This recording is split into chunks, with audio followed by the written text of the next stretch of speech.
Vous dites attention, la croissance est erratique. Vous dites attention, la croissance, il y a des hauts et des bas. Nous ne connaîtrons plus de forte croissance, c'est vrai?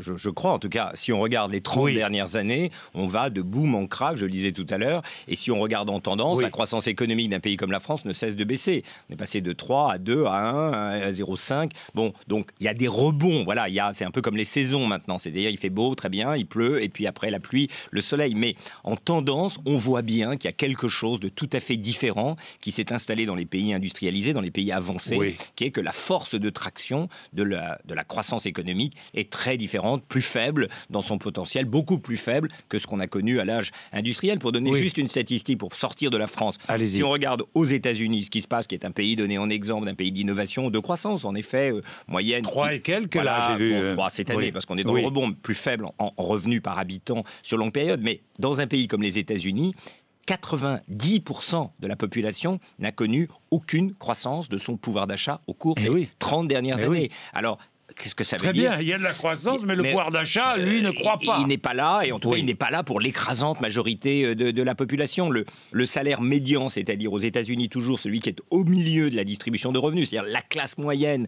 par excellence, celui-là, en cash, en net, il y a zéro croissance du pouvoir d'achat. Quand on réintroduit dans les statistiques les gains liés aux cotisations maladie, il y a une croissance de 0,4% par an, en moyenne, sur 30 ans. Ce qui est très faible. Voilà les paramètres du monde dans lequel on vit.